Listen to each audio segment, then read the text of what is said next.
Hello friends, स्वागत है आपका यूट्यूब चैनल टाइम्स फिजियो पे। आज की वीडियो में हम बात करेंगे गुलियन बेयर सिंड्रोम के बारे में। जी हाँ दोस्तों, जीबी सिंड्रोम ये एक रेयर मेडिकल कंडीशन है। ये क्या होता है, इसके क्लिनिकल फीचर्स क्या है, प्री डिस्पोजिंग फैक्टर, इसके types, investigation, examination, medical management और साथ ही हम डिस्कस करेंगे इसका कंप्लीट फिजियोथेरेपी मैनेजमेंट क्या है।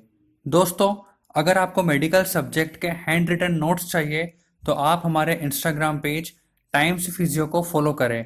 वहाँ पर हम फिजियोथेरेपी और एमबीबीएस के हैंड रिटन नोट्स अपलोड करते हैं।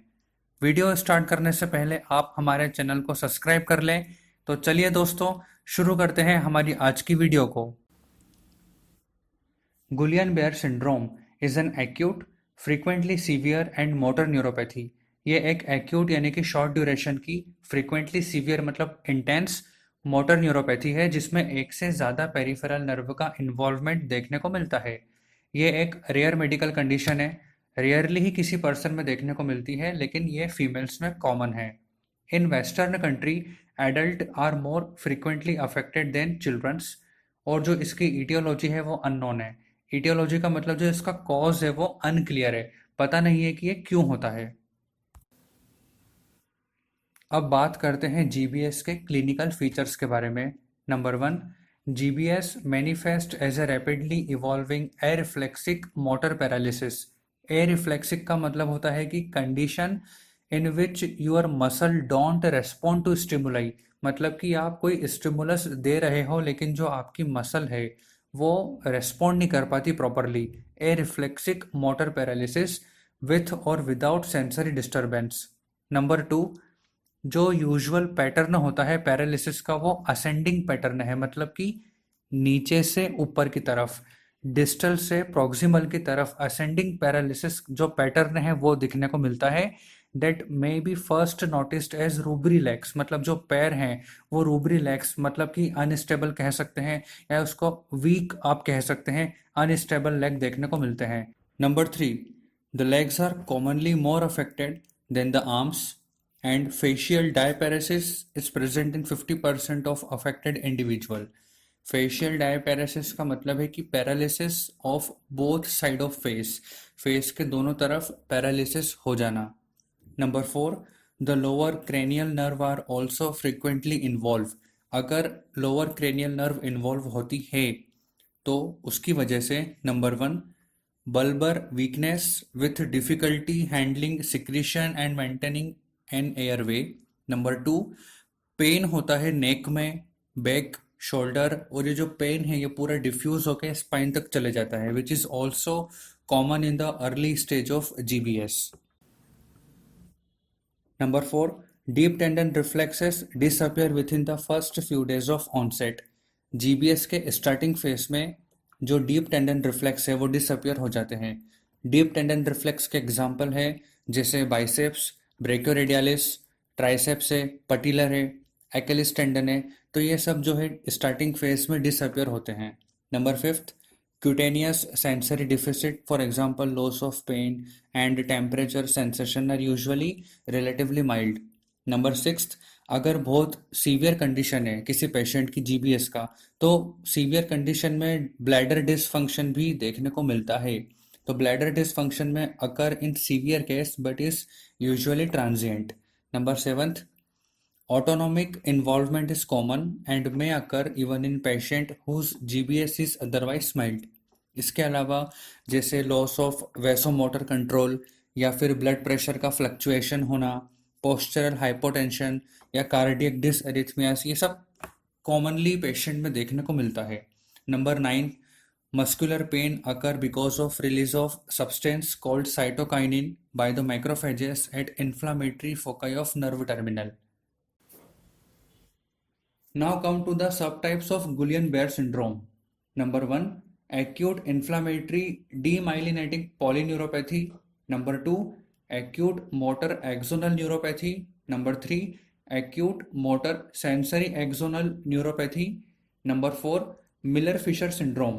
Miller-Fisher syndrome मतलब which present as rapidly evolving ataxia and areflexia of limb without weakness and ophthalmoplegia often with pupillary paralysis। दोस्तों ये चारों पॉइंट जीबी सिंड्रोम के सब टाइप्स है। इन चारों पॉइंट की जो पैथोफिजियोलॉजी है वो लगभग एक जैसी है।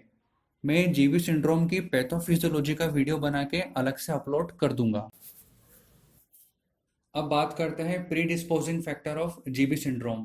प्री डिस्पोजिंग फैक्टर का मतलब है कि ऐसे कौन कौन से फैक्टर हैं जो जीबी सिंड्रोम को और बढ़ावा देते हैं। Number 1, age. Common between 15 to 25 years of age. 15 से 25 साल के यंग लोगों में कॉमनली देखने को मिलता है। Number 2, sex. फीमेल्स में कॉमन है। Number 3, infection. मैंने आपको पहली स्लाइड में क्लियर किया था कि जो इसकी इटियोलॉजी है वो अननोन है, एग्जैक्ट इसका जो कॉज है वो पता नहीं है। ऐसा कहते हैं कि ये वायरल इन्फेक्शन की वजह से होता है या फिर बैक्टीरियल इन्फेक्शन की वजह से होता है। अगर ये वायरल इन्फेक्शन की वजह से होता है तो इसके लिए एप्स्टीन बेयर वायरस रिस्पॉन्सिबल है, और अगर ये बैक्टीरियल इन्फेक्शन की वजह से होता है तो फिर इसके लिए माइकोप्लाज्मा, निमोनिया या फिर कैंपाइलोबैक्टर जेजुनी, ये जो बैक्टीरिया है ये रेस्पॉन्सिबल है। Number 4, vaccination. जैसे रेबीज, टाइफाइड, टिटनस या इन्फ्लुएंजा वैक्सीनेशन, ये सारे वैक्सीनेशन जो है प्रेसिपिटेट करते हैं अटैक ऑफ जीबीएस को। Number 5, surgery. ऐसा भी होता है कि मेजर सर्जरी के 4 से 5 हफ्ते के बाद पेशेंट जो है वो जीबीएस के साइन जो है शो करता है। ऐसा क्यों? Because of due to surgical stress, या फिर बिकॉज ऑफ ब्लड ट्रांसफ्यूजन, या फिर release of neural antigen that provokes autoimmune response. Number 6, drugs. Antidepressant drug like zimelidine या फिर गोल्ड थेरेपी। Number 7, autoimmune। जो जीबी सिंड्रोम है वो ऑटो इम्यून डिसीज है, तो कभी कभी CD+T सेल्स जो है इसके एक्टिवेशन से भी जो है जीबी सिंड्रोम होने के चांसेस बढ़ जाते हैं। Now come to the criteria for diagnosis of Guillain Barre syndrome. दोस्तों किसी पेशेंट में आप कंफर्म कैसे करेंगे कि वो जीबी का पेशेंट है? इसके लिए एक क्राइटेरिया बनाया है। Number 1, acute onset. जो पेशेंट है वो एक्यूट ऑनसेट का होगा। Number 2, symmetrical involvement. उसके दोनों लिम्स इन्वॉल्व रहेंगे। Number 3, predominantly proximal weakness. जो प्रॉक्सिमल पार्ट है उसमें वीकनेस ज़्यादा देखने को मिलेगी। हालांकि इसका जो पैटर्न है वो असेंडिंग पैरालिसिस है, वो डिस्टल से प्रॉक्सिमल की तरफ होता है, लेकिन जो वीकनेस है वो ज़्यादा प्रॉक्सिमल पार्ट में देखने को मिलती है। Number 4, more than one limb involve. पहले अपन बोल चुके हैं कि सिमेट्रिकल इन्वॉल्वमेंट रहेगा। नंबर 5, एरिफ्लेक्सिया। एरिफ्लेक्सिया का मतलब कि आप कोई स्टिमुलस दे रहे हो लेकिन उसका जो मसल है वो प्रॉपरली रेस्पॉन्ड नहीं कर पाती। Number 6, orthostatic hypotension. ये सारे पॉइंट अगर किसी पेशेंट में प्रेजेंट है तो आप कंसिडर कर सकते हैं कि वो जीबी सिंड्रोम का पेशेंट हो सकता है। Approximately 70% of case of GB syndrome occur 1 to 3 weeks after an acute infection process। Usually respiratory का इन्फेक्शन होता है या फिर वो जीआईटी का इन्फेक्शन होता है। Now investigation. Number 1, lumbar puncture। A lumbar puncture is performed in lower back in the lumbar region.